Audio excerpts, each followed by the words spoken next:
G'day everyone, and welcome to episode 9 of the Pressure Point podcast. Another massive weekend in the footy world. What do you think of it, mate? There's a lot going on. Again, I'm struggling to keep up these days. It's ridiculous, isn't it? I tell you what, though, it was nice walking into the Pressure Point studio this week with a smile on my face. Had something to be happy about. Fresh off of Richmond win as well, aren't you? Exactly right. Nothing better than recording the day we win. Almost raw emotions for you, isn't it? It's pure raw emotion right now. I'm loving it. It's good, yeah. Very good win. It looked like the Tigers were back a bit, but... That's all signs, yeah. There were still moments, though, but they look good. Yeah, we had touchy moments, but yeah, we're looking good. I was very happy. Yeah, we'll get onto the Tigers a bit later. I don't want to... You know, even though if we get started on them, you won't stop. So don't spoil it now. But yeah, so the big topic coming out from the weekend is they were pretty much the last games we're going to have in Victoria. Yeah, which looks very likely to happen. So yeah, that Richmond game was the last game at the MCG, and it's probably going to be the last game for the rest of the season, unless something dramatically changes in Victoria, which I don't see happening. Does not look likely. So bit sad. For all the Victorians, because obviously the home of footy is in Vic. But so as we're recording now, all the Victorian teams are currently on the move out of Victoria up to either Queensland or New South Wales to join their hubs. And yeah, from next week it's going to be no home ground advantage for anyone, so it's just neutral grounds. It'll be good to see. Yeah, it's going to even it right up. Yeah. It'll be good to see. I'm more excited for the players in the sense I get to play in front of some fans now. Yeah, absolutely. Just being up in Queensland, I know a lot of clubs, especially the Melbourne clubs, the Big Four especially, have fans everywhere. So for them to be able to have their own supporters come down and watch, give them an opportunity to get some more raw emotion into the game, it'll be good. Definitely. Like you saw, I think it was the GWS Hawthorn game was just on. And like they had a fair crowd in there, and it looked really good. It was just refreshing just to see some people watching the footy. Yeah, definitely. It didn't look as dull as it usually does, and even the Brisbane game on the weekend, like that was a pretty good crowd, and there was a really good atmosphere there. So, and that's only going to get better and bigger. I think the week after in WA for the Derby or the Derby. Yeah, they're going to have a full stadium, so that's going to be really cool to see. That'll be unreal. Do you think with the Queensland games, I know the crowds are only smaller at the moment. Do you think they're still using fake crowd noises for those games? In the broadcasting? I think the ones at Metricon, they still are, just because they haven't made there's not a lot of Freo supporters living in the Gold Coast, are there? Yeah, of course. So, but I think from next week onwards, when Carlton, Richmond, Collingwood, all that are playing up there, they can probably scrap that. Yeah, because I think they've got enough fans up that way, which would be good, which would be really good. I think by then Queensland will probably ease on their restrictions, and they can probably let a few more people in, which would be really good. Good to see.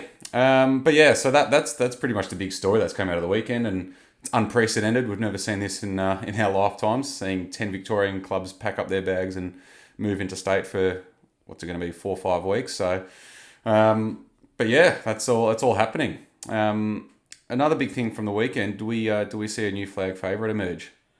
I think we might have. I mean, it all depends on who your flag favourite was to begin with, I guess. But promising signs come from so many different teams. I mean, it's hard to look past Brisbane at the moment, I would have thought. Yeah, looking very good. They're very just strong. Sharp. Yeah. So sharp with the footy. Well, they have played all their games up in Brisbane. Yes. So far. Yeah, that's true as well. So that helps.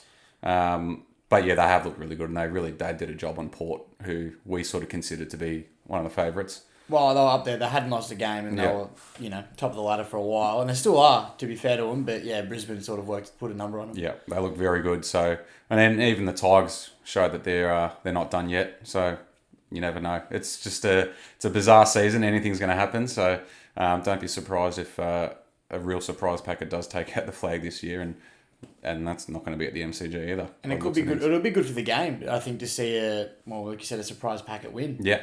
I mean, depending who it is, but I think it'll be good for the game just to mix things up a bit. Yeah. It's not your predictable same 3 clubs that are tipped to win. So as long as it's not the boys from Tullamarine. Anybody but them. All right, we'll move on to another big story from the weekend. It was the Jordan De Goey indecent assault charge that was laid down on him from 5 years ago. Yeah, this was really disappointing news to come out of the week. Obviously, it's been brought back up from a few years ago, and in 2018, it got brought to light to the public, but it got brought to light to the club and De Goey, and they didn't have enough to charge him. But a couple of years later, and they've got enough evidence now. They've charged him, But he's still allowed to play until the court case in late That's what I was October. going to say. What were your? Do you think he should be playing? No. No. No way. And I'm not just saying that because I'm not a Collingwood supporter. Yeah. If you've come out and you've been charged with indecent assault, I'm sorry, you don't play. You don't play. I mean, I know already he had to go to the police station and all that, which broke club protocols with COVID and all that. So he will be missing this week's game in Sydney, and he's flying straight to Perth on Friday, provided he does have 2 negative results from COVID testing. But that's just one game. That's not even because he was suspended. That's just pure unfortunate luck for him. Yeah. What about you? I mean, I think he shouldn't play. How about you? I don't think so. Like you look at the other sports around the world, and if there's a player that's been charged, well, even players that have a pending case still aren't allowed to play.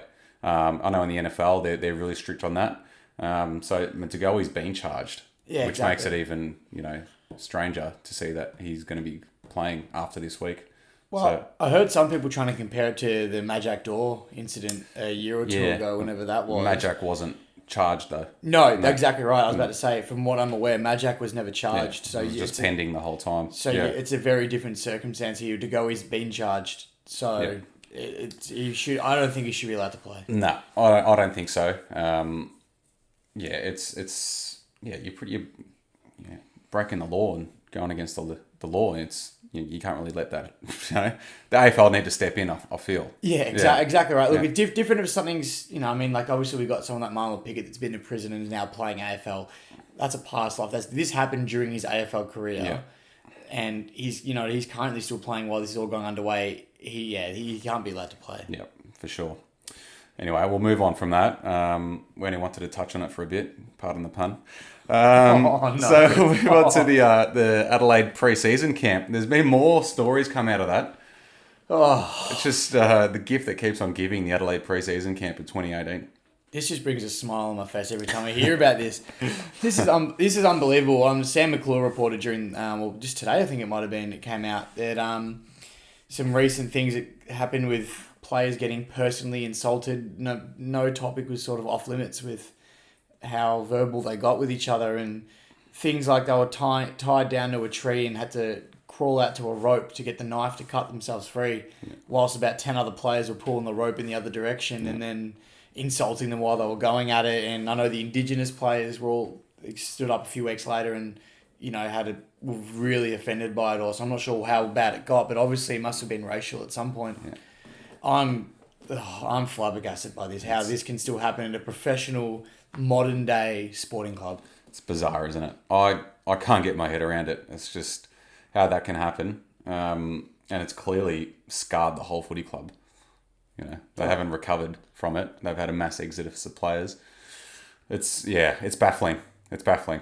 I got no words to describe all that sort of stuff. It's just disappointing. I mean, they lost the grand final, but they were the best team all year. Nobody deserves that kind of preseason camp. Not just them, but it happened. They especially did not deserve that preseason camp. They had a really good year in 2017. Yeah. So, they just really didn't want to lose to Richmond. I don't know. The Tigers must have done something to Adelaide to make them go through that. Obviously, it was a outsourced company that put them through this. Collective Minds Leadership Group, whatever it's called, did this, but the Crows were well aware of what was going on. They could have stopped it at any point. For sure. So it's all good and well to point the blame at Collective Minds, but the Crows were in control. They're the ones paying them to do it. They can turn around and say, "No, we've had enough. This is too much. Get out of here." And I want to know where all this personal information was coming from too. Yeah, exactly right. Yeah, pretty deep stuff. Well, they were saying that there was some information that the players' partners weren't even aware of. That's how deep this this personal information got. Where does it? What did they force it out of the players? Did they hire personal investigators to get this? It's baffled me that they've gone to this much depth, and it's just crazy. Yeah, baffling. Anyway, we'll move on from that. It's just way too bizarre to talk about. We'll move on to the games of the round. So we'll go back all the way to Thursday nights. It was Carlton up against St Kilda, and I think this was tipped to be one of the matches of the round, and the Saints from the get-go were in control of that one. They looked very impressive. They looked very classy, very quick, and the Blues made a mini comeback, but never really looked like they were going to threaten the game. And the Saints, yeah, again, we've been pumping them up most of the year, and they look like they're hitting their straps again. They are looking good. They are looking very good. Like, they got the jump on the Blues straight away. They made Carlton play catch-up footy, which they did the first couple of rounds in the season.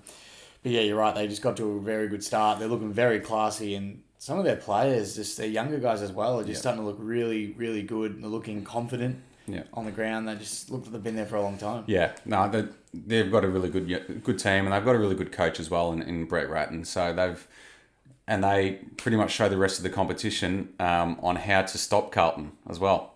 They tagged Doherty and they tagged Cripps, and their influence was gone from the game. Well, compared to the week before, where Doherty had 32 touches, was it? Yeah. And 90 something disposal efficiency.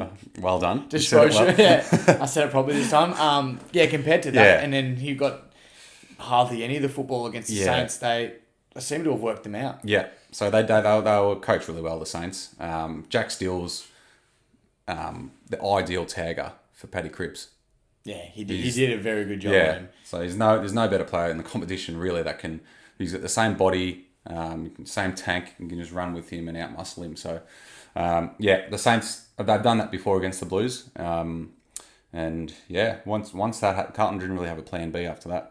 No, so you could tell. You could tell that they comeback they were mounting didn't really look like it was going to eventuate and all that. Yeah. So anyway, we'll go to the votes for that game. So we gave 3 votes to Jack Steele. Obviously for obvious reasons, shut Cripps out of the game. And got a fair bit of the ball himself too. 2 votes to Rowan Marshall. Young and emerging ruckman, just was all over the field. He put in a really, really good performance. And the 1 vote went to Jack Martin. I thought he was Carlton's best player. Just in everything. So he gets the 1 vote there. So that was Thursday night. Feels like a very long time ago. Seems like a millennium now. It's such a long week in football with Thursday night games, but I'm enjoying it. It's good. Majority of your week you've got games of football to watch now, so it's something different, and I'm really loving it. But we'll move to Friday night. Collingwood versus Essendon.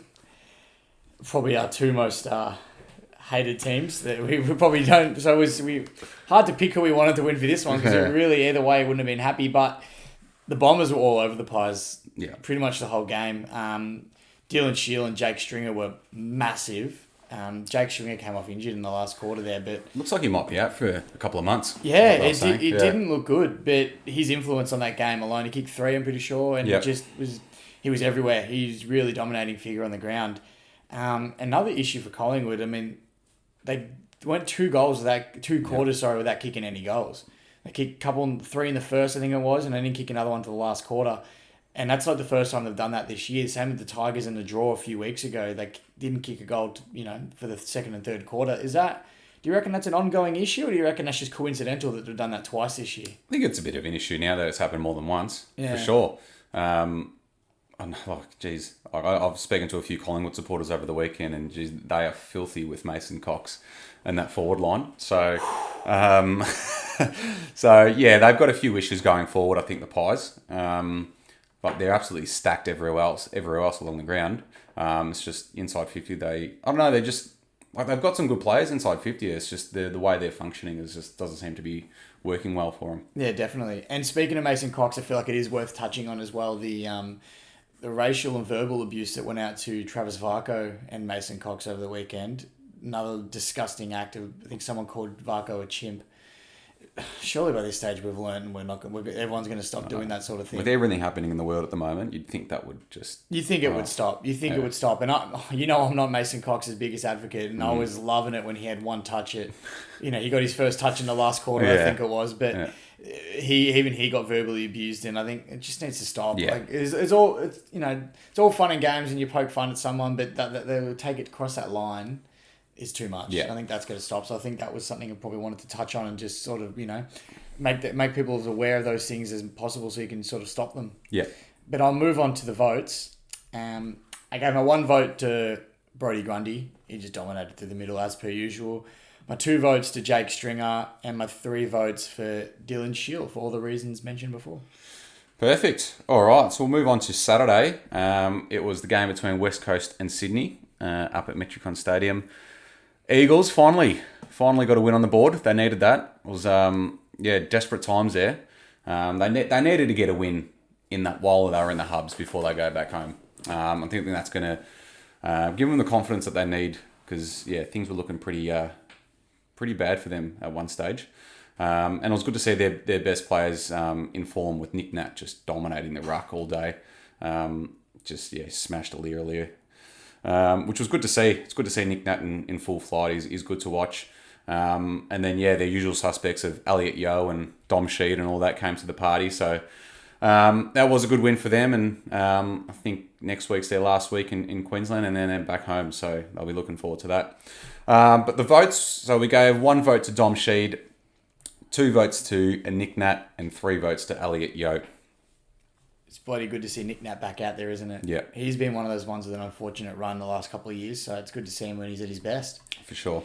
We'll move on to Geelong Gold Coast now, where Selwood and Abbott's milestone games were overshadowed by the injury of our favourite player at the moment, Matt Rowell. This really, really was heartbreaking. This cut deep. Oh. This cut deep. It was just when we all thought the man was untouchable. On all seriousness, it was obviously unfortunate to see Matt Rowell go down. I think it was a dislocated shoulder or something to do with his shoulder. His shoulder popped out briefly. Yeah, popped out briefly. Yeah. From what I heard, they popped it back in and he wanted to run back out there. They told him not to. So that just shows. Yeah.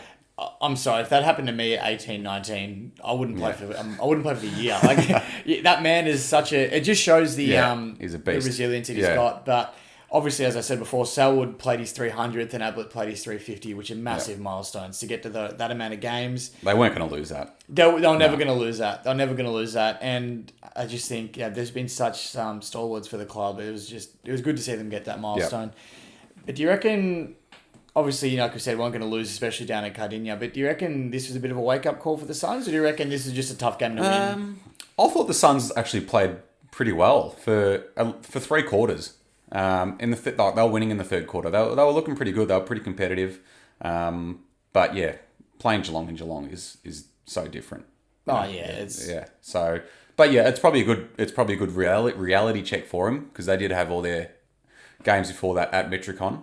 So it was good just to, just show them where they're at really, and not, you don't want to be tooting their horn too early, as we've said multiple times. So I think it's a mini wake up call for them. Yeah, exactly right. But as we were saying, they're not going to be back down to Victoria anyway. So that problem now is done and dusted. Exactly for them. right. They've gone down, tested the waters, it was a bit cold, and they've gone back north. So I'll do my votes for the game for this one. I gave my 1 vote to Hugh Greenwood, my 2 votes to Tom Hawkins with his 3 goals, and my 3 votes to Mitch Duncan. Perfect. All right. So the Saturday night games, we had the Bulldogs versus North Melbourne, and geez, are the Dogs back? They're back in a big way. Barking loudly at the kennel. They looked very impressive. Josh Bruce kicked a bag of 6 goals. Yeah, so there was a bit of heat coming onto Josh Bruce in his first few weeks there. New club, hadn't done much, and then comes out and kicks 6. Shut everyone up a little bit. Yeah. Even myself, I was having a conversation with someone only about a week ago saying Josh Bruce really hasn't lived up to his potential at the Bulldogs. Yeah. He shoved that one, a bit of egg on my face now after that. Well, yeah, North, and on the other side of that, North have dropped off, since round 2 when we pumped up their ties. So, a bit of concern for them. I think, and then they played Cunnington, who was coming off an injury, and I think even Reece Shaw admitted that they brought him back a little bit too quickly. So, a few issues with North there, but I think the Dogs, finding some form, and it's good to see. They're a very good team to watch when they're up and about. But we'll go to the votes. So we gave 1 vote to Tim English, who's having a very good year, 2 votes to Jack McRae, and 3 votes, obviously, to Josh Bruce for his 6 schnags. All right, so we'll move on to Brisbane Port Adelaide now, the top of the table clash, and Port were definitely found out. The Lions are just looking very, very, very good, especially coming up against a team that was top of the ladder. And everyone had still doubts about Port, I think, but they just came up and definitely proved that they're probably the most informed side in the comp. Yeah, for sure. I mean, everyone was saying, Port hadn't played a good team yet, but they have, and look what happened. Yeah, exactly. Right. So it's put Brisbane. It's probably swapped their spots really. Like Brisbane are now considered the best, the most informed team now, and Port's probably just gone below them. So But yeah, the Lions look very good. And it's good to see. The Lions, well, I mean, especially they had that slow start at the beginning of the year, and I mean, even we was sort of wondering if they were going to, recover and have the same sort of year as they did last year. So it's good to see them hit their form again now, and like I said, really look at the most dominating team in the league, and it's all made possible with blokes like Lachie Neale, who's just that man's unstoppable, isn't he? He's a ball magnet. Oh, he just finds a footy so easily. It's crazy. I mean, he kicked a bit straighter this week. He did. Yeah, he did. But even in the shortened games, he's still managing to get, close to 30 possessions every week. Oh, it's unbelievable. Yeah. It's unbelievable. I got to my votes, and my one vote went to Zach Butters. My 2 votes have gone to Jared Lyons, and for all the reasons mentioned, my 3 votes went to Lachie Neale, and who I think, if I'm not mistaken, is top of the Pressure Point MVP award. I think he might be, but we'll get to that a bit later. So we'll move on to the next game. The bottom of the table clash between Adelaide and Freo at Metricon. Just a side note with this game, you know that they were showing this in primetime USA on one of their Fox Sports channels. Did you hear that? Do they not want people in America to watch AFL? They could have picked any other game. Is that what they're going for? Ridiculous, isn't it? Oh, you'd think you would. I mean, you'd think you would. I mean, look at all the other games that we had during the week, and you went with that. Yeah. Why wouldn't you play Collingwood Essendon? I mean, it didn't live up to be a great game, but just by the name of Collingwood Essendon, you think that would be one of your first thoughts? You'd think so, or even a couple of hours later, you got Melbourne Richmond. Yeah. I don't know. That was baffling. Anyway, that was they want to promote the game in America. They need to be picking better games than that. But yeah, Freo did get their first win. Crows still winless and still pretty poor. And yeah, it was pretty obvious to see that Freo aren't as bad as what their win-loss record does suggest. And yeah, the Crows are in big trouble. And as we were just discussing about the preseason camp, it's going from bad to worse for them. But we'll go to the votes for that game. Gave 1 vote to Brad Crouch. He was a lone hand for the Crows in that game. 2 votes went to Darcy Tucker, and 3 votes to Andrew Brayshaw, who's really coming good, the youngster. Very much so. We'll move on to my favourite game of the week. Oh, we're from Tigerland. It was it was brilliant for me to see the Tigers back on the winners list. Obviously, we hadn't had a win since round 1, so it really feels like we hadn't won all season just because of the break and all the rest of it. Just for anyone not watching us on YouTube, you're wearing a massive Richmond t-shirt and a Richmond beanie. Oh, just in case the viewers watching on YouTube didn't know who I supported, I just thought I'd get the message across loud and clear. Yeah. But I'm obviously very happy today. It was good to see. It was good to see Richmond play their brand of footy again. I thought our skills were probably lacking a little bit. We fumbled a lot and missed targets, etc. But it was just good to see us put that pressure on that we're so famously known for, and it was. Getting the ball forward and kicking goals when they counted. So it was good. But on the downside of that, we suffered a lot of injuries. I think we had injuries to Nankervis, to Cochin, Tom Lynch broke a finger. Prestia.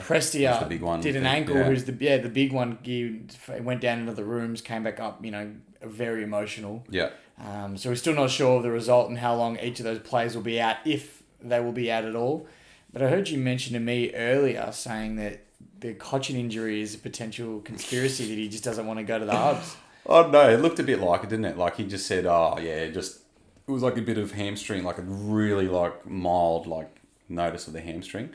And then you see him on the bench and he was smiling and laughing and looked like he wasn't really bothered by it. Well, he was quite vocal during the week about potential players not going up. Exactly. And look, there's reasons. I mean, and speaking of players not going up, 2 Richmond senior players, and Basher Hooley and Shane Edwards, both aren't going up due to newborn babies, which is a definitely, that's fair enough. Of course, it's a definite reason to not go. But Cochin being very vocal about it, and then like you said, he didn't seem like he was too upset with the hamstring. No. I'd be very disappointed if that was true. Yeah. I mean, I'm hoping it's purely he felt the hamstring. He's had a history with hamstrings. Yeah. He thought, why risk pulling it? I'll just take it off now and, recover for next week, etc. I'm hoping that's been the case. Because if that's come out as a captain of the club, that'd be the end of him. Yeah, for sure. Yeah. I don't think it's the case, but just after the comments that were made during the week, you sort of, you can make some sort of link there. But no, I don't think there's anything to see there. Nah, neither do I. I think we can move on from that one. But just to touch on Melbourne, I don't want to make it all about Richmond. Another loss for them. It's been a bit of trouble, Melbourne. Yeah, well, they're sitting second last. I mean, it's not exactly an unfamiliar place for Melbourne supporters to see their club down that end of the ladder, but yeah, that 2018 season is looking like a millennium ago. The way they're playing at the moment, it just, I mean, they looked not at one stage in that game that they looked like they were going to be. I mean, they made a little bit of a comeback, but they never really looked dangerous. Yeah, for sure. Like, it just shows that 2018 was a bit of a fluke year now. Instead of 2019 being that year of, they just had a bad year. Yeah. I think 2018 is that one where it was just, okay, that was weird. Yeah, it was an outlier. It was an outlier for sure. So, definitely some troubles at Melbourne, and they're really going to find a way. It was even their key players that were making mistakes at key moments. And I know in the last quarter, I remember a very memorable one, Clayton Oliver was trying to hit up Christian Petrarca in the middle of the ground. Yeah. Simple kick. Turned it over. Richmond went straight down the other end, kicked a goal out of it. That which kind of silenced any comeback they might have been trying to mount. That was it. So that was it, and that sealed the game for the Tigers. So just little things like that were happening throughout the game, I think really hurt the D's. And I'll go to my votes for that one. I've given my one vote, which a bit controversial maybe, but my one vote to our Richmond's first game at Jake Arts. I thought he was everywhere, all over the ground, and dominated. Well, not dominated, but had a really good game, especially for his first game of AFL footy. My 2 votes went to Michael Hibberd. He just had so much of it. And my 3 votes went to the milestone man in his 100th game, Kane Lambert, the Lamborghini. Very good. Very impressive game by him. 27 touches and 3 goals is pretty handy. Yeah, so underrated. Oh, big time. He's very important at Richmond. A lot of people look past him, so good to see him get recognition. Cool. All right, so we'll move on to the last game of the round. It was between GWS and Hawthorn up at Giants Stadium. The Giants had a very comfortable win. Hawthorn did threaten a little bit late in the third quarter, but the Giants just look way too strong. And they look like they're finding some form as well. It looks like the teams that we sort of expected to do well this season are starting to find some form now and rise up the ladder. So the Giants appear to be doing that. Harry Perriman's having an outstanding year for the Giants. He's right up there in our voting for the Pressure Point medal. He's having a brilliant year. He's racking up the footy, kicking goals. I think he's pretty high up on the Coleman medal as well. So he's one that's come out of nowhere. And then you've got Nick Haynes, who's one of the best defenders in the comp. He's just marking everything, and he racks up a lot of the footy as well. So I think the Giants are coming good now, and I think it's I think they're going to make a pretty serious charge for that flag that they missed out on last year. Yeah, definitely. It took them a while to hit their groove, but they're definitely back and rolling at the moment. For sure. And the votes for the game. So I gave 1 vote to Josh Kelly, that was his best game for a very long time. 2 votes to Nick Haynes and 3 votes to the man, Harry Perriman. So that is all the games. There was a lot of talking points through them. Obviously, as we just said, a lot of the big dogs are starting to rise to the top now. But we'll move on to our debate for the episode. You can find this on our socials. Is Gary Ablett Jr. the greatest player of all time? What do you think? It's a tough one, isn't it? I think his old man is. You think his old man is? Yeah. And I think Junior's not far behind. Yeah. I can see that. I find it hard with these sort of questions because the generations are so different that I feel for me, it's just so hard to compare. I mean, his old man tore apart the competition in his day, but the game is very different to what it was in the 90s when his dad was playing. So, I don't know. For me, it's hard to say. I think greatest player of the modern era? Definitely. I think definitely. Definitely. And I mean, of all time, it is 100% in the contention for it. I probably couldn't say yes or no to that one. It's too hard for me. It's a tough one, but just shows you, 350 games on the weekend. He's, won flags. He's won Brownlows at 2 clubs, one of them including the Gold Coast. Which no one should ever have won a Brownlow. Just shows how good you are. Except Matt Rao. Check out our Instagram stories as we do for every episode and vote there. And, if you've got someone else that you think is worthy of it, just let us know, and we'll take on that feedback. That's all we've got time for this episode. It's been a good one. We've debated a lot and spoken about a lot of interesting topics, so it's been good. But yeah, we'll got our big. Actually, before we do finish up, check out our social media for an update on our Pressure Point Medal leaderboard. It's a very mixed top 5 on there. Well, and it is the most prestigious award in AFL football at the moment. Players are crying out to win this. Well, a lot of the other awards at the moment have got big asterisks next to them because of the season, but not here at Pressure Point.